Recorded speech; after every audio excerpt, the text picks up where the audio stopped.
Bagaimana sih cara Korea Selatan menghadapi COVID-19? Menurut Menteri Kesehatan Korea Selatan, Park Neung-hoo mengatakan bahwa mendeteksi pasien pada tahap awal sangat penting. Yang dilakukan Korea Selatan yang pertama yaitu gencar melakukan tes PCR.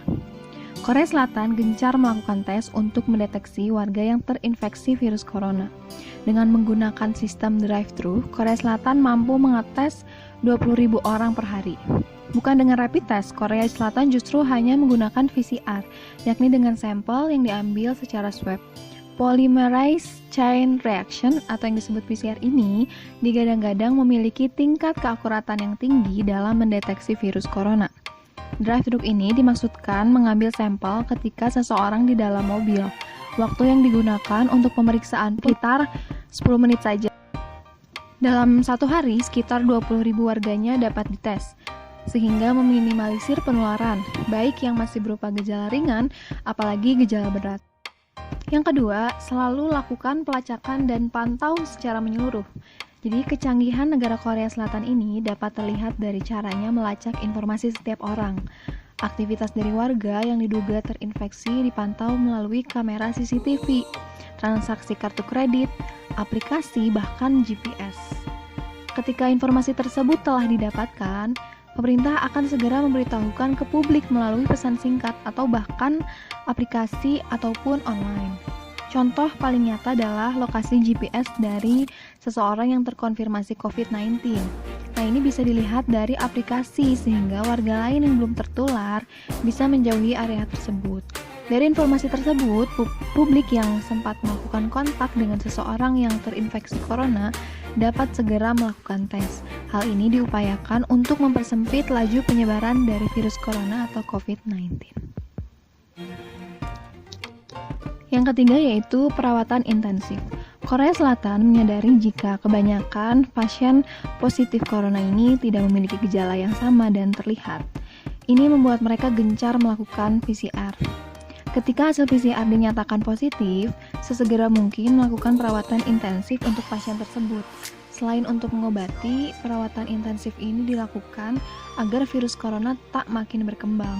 Bahkan, untuk menjalani perawatan intensif, pasien yang positif corona akan dibagi menjadi 4 bagian sesuai gejala. Untuk pasien bergejala ringan, dia akan dibawa ke 139 pusat perawatan layaknya asrama. Sedangkan untuk gejala menengah hingga parah akan dirawat di 69 rumah sakit yang dikhususkan.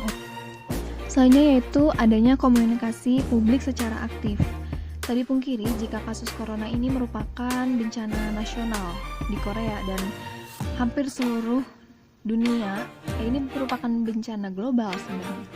Nah, karena hal tersebut, pemerintah Korea Selatan selalu menunjukkan sikap transparan. Yang kelima yaitu tutup sekolah, kantor, hingga pertemuan besar. Korea Selatan juga melakukan social distancing untuk memotong pertumbuhan kasus corona.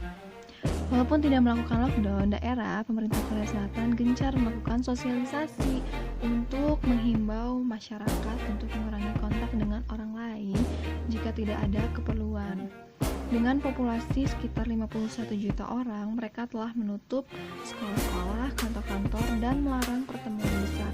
Terdapat pula kamera pengecek suhu di tiap pintu masuk gedung dan petugas berpakaian pelindung di tempat umum untuk mengingatkan warga agar mencuci tangan mereka. Selanjutnya dari negara Vietnam. Jadi mulai bulan Februari, siapapun yang tiba di bandara di kota besar Vietnam harus melakukan screening suhu tubuh wajib dan mengisi deklarasi diri kesehatan yang menyatakan rincian kontak mereka dan riwayat perjalanan dan juga kesehatan mereka. Tindakan ini sekarang itu wajib untuk semua orang yang memasuki kota besar dan beberapa provinsi dan untuk semua orang yang memasuki gedung pemerintah atau rumah sakit. Siapapun dengan suhu tubuh lebih dari 38 derajat Celcius dibawa ke fasilitas medis terdekat untuk pengujian lebih menyeluruh. Mereka yang terbukti telah berbohong dalam deklarasi diri mereka atau yang menolak menyatakan sama sekali riwayat perjalanan itu, deklarasi diri itu, maka dapat dikenakan denda kriminal. Kemudian juga beberapa bisnis termasuk bank, restoran, dan kompleks apartemen juga telah menerapkan prosedur screening ini mereka sendiri gitu. Ada juga pengujian intensif di seluruh negeri. Stasiun pengujian telah didirikan di seluruh kota yang dapat dihadiri oleh semua warga negara. Masyarakat yang tinggal di daerah dikonfirmasi Masyarakat yang tinggal di dekat daerah yang terkonfirmasi terkena virus, maka seluruh delan atau desa-desa ini langsung cepat diuji dan ditempatkan dalam suatu tempat penampungan untuk melakukan lockdown sendiri gitu. Kemudian yang kedua, targeted lockdown. Jadi karantina dan lockdown. Jadi sejak pertengahan Februari, orang Vietnam yang kembali pulang dari luar negeri telah dikarantina selama 14 hari pada saat kedatangan dan juga diuji untuk COVID-19. Kebijakan karantina yang sama telah diterapkan kepada orang asing yang datang ke Vietnam. Siapapun yang telah datang ke dalam kontak langsung dengan orang yang terinfeksi, rincian dari siapa dipublikasikan, didorong untuk melakukan karantina. Nah, jika ditemukan seseorang yang datang itu telah terinfeksi atau telah teruji positif, mereka akan dimasukkan ke dalam daftar orang yang harus karantina wajib. Kemudian pada bulan Maret, Vietnam mulai mengunci seluruh kota dan daerah tertentu di kota. Perjalanan antar kota kini sangat terbatas. Di Da Nang, di Vietnam Tengah, siapapun yang bukan penduduk terdaftar di kota tetapi ingin masuk harus tunduk pada 14 hari karantina di sebuah fasilitas yang disetujui pemerintah yang mereka harus membiayai sendiri. Yang terakhir, constant communications.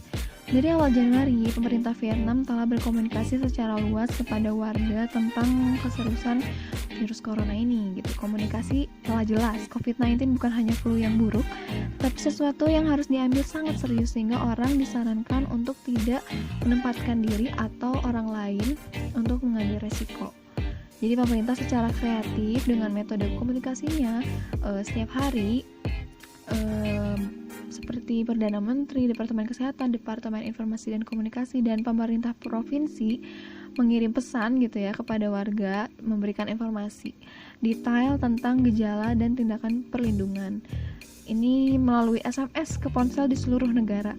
Pemerintah juga bermitra dengan platform perpesanan seperti kalau di Vietnam nih ada Zalo untuk mendistribusikan informasi-informasi baru ini gitu mengenai COVID-19.